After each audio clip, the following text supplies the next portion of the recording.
આમ તો આવનારા સમયમાં જ્યારે સ્થાનિક સ્વરાજની ચૂંટણીઓ આવી રહી છે એટલે અલગ અલગ રાજકીય પક્ષો હંમેશા ચર્ચામાં રહેતા હોય છે, પરંતુ છેલ્લા ઘણા દિવસોથી ગુજરાતની અંદર આમ આદમી પાર્ટીના નેતાઓ ખૂબ ચર્ચામાં રહે છે અને નેતાઓના ચર્ચામાં રહેવાના મુદ્દાએ પછી ખંડણી માગવાના હોય કે પછી સાફ શૂટર સાથેના તેમના સંબંધો હોય, અવારનવાર આમ આદમી પાર્ટીના નેતાઓ એ ચર્ચામાં રહેતા હોય છે. રાજનીતિની અંદર નવા નવા વળાંકો ગુજરાત રાજ્યની રાજનીતિમાં લાવતા હોય છે, પરંતુ 2 દિવસથી હવે મોરબીની આમ આદમી પાર્ટીમાં મોટો ભડકો થયો છે. 2 દિવસ પહેલાં આપની જે સભામાં હોબાળો મોરબીની અંદર થયો હતો, આપના જે કાર્યકર્તાએ એ સભાની અંદર હોબાળો કર્યો હતો અને ત્યારબાદ હવે હોબાળા બાદ એક ઓડિયો રેકોર્ડિંગ અત્યારે સામે આવી રહ્યું છે અને ઓડિયો રેકોર્ડિંગમાં આપના જિલ્લા સહપ્રભારી જે હિતુભા રાઠોડને રોકવામાં આવ્યા હતા તેને લઈને જ હિતુભા રાઠોડે ગોપાલ ઇટાલિયા સામે આરોપો લગાવ્યા હતા અને મોરબી જિલ્લા આપ પ્રભારીનો ધમકી ભર્યો ઓડિયો રેકોર્ડિંગ અત્યારે વાયરલ થઈ રહ્યો છે, જે હિતુભા રાઠોડને ફોન કરીને શું ધમકી આપી હતી અને કેમ વારંવાર આમ આદમી પાર્ટીના નેતાઓ ચર્ચામાં આવે છે, આજે તેની જ આપણે વાત કરવી છે. 2 દિવસ પહેલા મોરબીના જિલ્લા આપ સહપ્રભારી હિતુભા રાઠોડનો એક વિડીયો વાયરલ થાય છે અને વિડીયો બાદ જ્યારે તમે ન્યૂઝરૂમ સાથે વાત કરે છે ત્યારે ઘણા એવા ખુલાસાઓ પણ કરે છે આમ આદમી પાર્ટીના દિગ્ગજ પ્રદેશના નેતાઓ ઈસુદાન ગઢવી, ગોપાલ ઇટાલિયા ઉપર પ્રહારો પણ કરે છે, આરોપો પણ લગાવે છે, પરંતુ ત્યારબાદ હવે મોરબી જિલ્લા આપ પ્રભારીનો એક ધમકીભર્યો ઓડિયો રેકોર્ડિંગ વાયરલ થઈ રહ્યો છે અને ઓડિયો રેકોર્ડિંગ એ જિલ્લા સહપ્રભારીને લઈને કરવામાં આવી રહ્યો છે એવું અત્યારે માનવામાં આવી રહ્યું છે. આવો પહેલાં ઓડિયો રેકોર્ડિંગ સાંભળીએ, જે ઓડિયો રેકોર્ડિંગની અંદર જિલ્લા આપ મોરબીના પ્રભારી શું વાતચીત કરી રહ્યા છે, શું ધમકી આપી રહ્યા છે.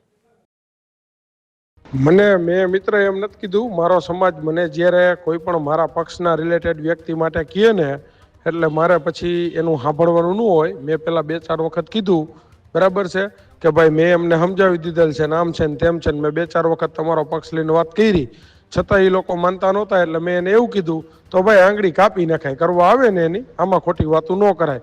અને હવે રહી વાત બીજી કે તમે જે આની અંદર એમ બોલ્યા છો ને કે ચેક કરી લેવાય ના કરી લેવાય, તમે કદાચ મોરબીની માર્કેટમાં નવા હશો, બાકી ગમે ત્યારે ઉખેડી લેવા બુખેડી લેવાનું ન હોય. અને મારા માથે આવે મારી ઉપર આવે ને એટલે તો હું ગોતી જ લઉં, હું આવી ખોટી વાહિયાત વાતું ન કરું ને હું વિડીયો ન બનાવું, બરાબર છે.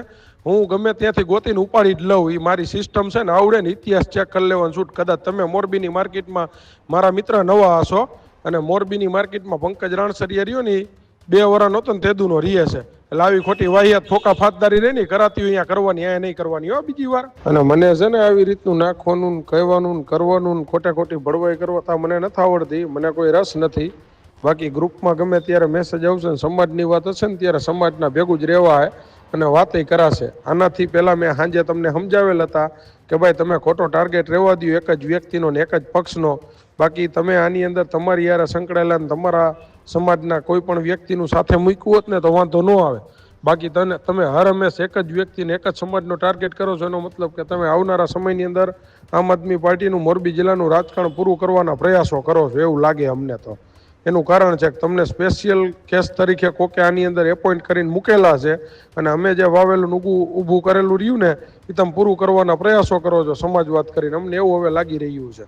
મેં તમને મારા મિત્ર પહેલાંય કીધું કે મારે ગોતવા ન આવવાના હોય, મારે તકલીફ થાય ને એટલે મારે ફોન ન કરવાનો હોય, મારે લોકેશન ન કાઢવાનું હોય. મેં કેટલાયને ગોતી લીધા, એના ઇતિહાસ છે, પૂછી આવજો પોલીસ ચોકીએ જ્યાં હજી કેસ જામે અમે ભરવા જઈએ ને ત્યાં. એટલે મને તમારી યાર કોઈ તકલીફ નથી ને મારે કોઈ મતલબ નથી. બાકી તમે ખાલી ખોટો ઉશ્કેરવાનો મને પ્રયાસ ન કરો, બરાબર. અને રહી વાત બીજી, તમે કેટલાય આવ્યા ને કેટલાય ગયા, તેમાં આવવામાં જવામાં ઘણોય ફેર હોય, માણે ફેર હોય.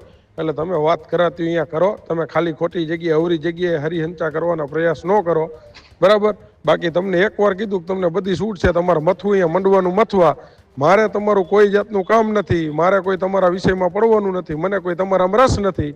બાકી જેથી મને એમ લાગ્યું કે તમારા થકી મને ખોટી પરેશાની કે હેરાનગતિ કે જે કાંઈ પણ રહી એ ખાલી ખોટી વગર જોતી ન જોતી અને એન કેન પ્રકારે માથે ચડીને થવાનો પ્રયાસો થાય છે, ત્યારનો વિષય મારો છે, મારે શું કરવાનું એ રેડી.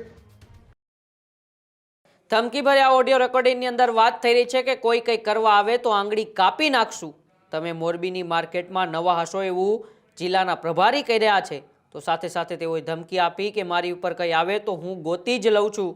વાહિયાત વાતો અને વિડીયો ન બનાવવાનું પણ કહે છે, તો હું ગમે ત્યાંથી ગોતીને ગમે તેને ઉપાડી પણ લવ એવું પ્રભારીએ ધમકી ભર્યો વાત પણ કરી. તો ઇતિહાસ અમારો ચેક કરી લેવાની પણ છૂટ છે એવી પણ વાત કરવામાં આવી. પંકજ રાણસરિયા 2 વર્ષનો હતો તે દીનો અહીં મારી પાસે રહે છે, ફાકા ફોજદારી જ્યાં કરતા હોય ત્યાં કરવાની આવી ધમકી પણ આપી છે. મારો ઇતિહાસ જાણવો હોય તો પોલીસ સ્ટેશન પર જઈ આવજો. આ ધમકી ભર્યા ઓડિયોએ હવે મોરબી જિલ્લાની અંદર ચકચારિત જે 2 દિવસ પહેલા આપની અંદર જે ઘટના બની, મોટો ભડકો થયો. આપના જિલ્લા સહપ્રભારી હિતુભા રાઠોડ આમ આદમી પાર્ટી છોડી દીધી અને એ આમ આદમી પાર્ટી છોડ્યા બાદ સૌથી મોટા આરોપો એ દિગ્ગજ આમ આદમી પાર્ટીના નેતાઓ ઉપર લાગ્યા અને નેતાઓના આરોપ બાદ અત્યારે જિલ્લાના પ્રભારીનો એક ઓડિયો વાયરલ થઈ રહ્યો છે અને ઓડિયોને લીધે જ હવે જિલ્લા આપમાં પણ ભડકો થઈ રહ્યો છે. કારણ કે છેલ્લા ઘણા સમયથી આમ તો આમ આદમી પાર્ટીના નેતાઓ વારંવાર ચર્ચામાં રહે છે અને ચર્ચાઓ વચ્ચે જ હવે આ ઓડિયો રેકોર્ડિંગને ફરી એક વખત એ ઘટનાને વધુ વેગવંતી બનાવી છે. કારણ કે આમ આદમી પાર્ટીમાંથી હવે ઘણા એવા નેતાઓ છે જે છેડો ફાડી રહ્યા છે. ક્યાંક તેમના પ્રદેશના પ્રમુખ ઈશુદાન ગઢવીથી નારાજગી હોય છે, તો ક્યાંક વિસાવદરના ધારાસભ્ય ગોપાલ ઇટાલિયાથી નારાજ હોય છે અને નારાજગીના લીધે જ એક પછી એક ઘણા એવા પાર્ટીના કાર્યકર્તા છે જે પાર્ટીના પાયાના કાર્યકર્તા હતા તે પાયાના કાર્યકર્તાઓ પણ હવે પાર્ટી છોડીને જઈ રહ્યા છે અને પાર્ટી છોડવા પાછળના ઘણા એવા કારણો હોય છે ને એમાંથી એક કારણ હોય છે કે ઘણા એવા લોકો જે મનમાની કરે છે. આ ધમકી ભર્યા ઓડિયો રેકોર્ડિંગની અંદર પણ આપણે સાંભળ્યું કે કેવી રીતે મોરબીના પ્રભારી તેમની સાથે વાત કરી રહ્યા છે.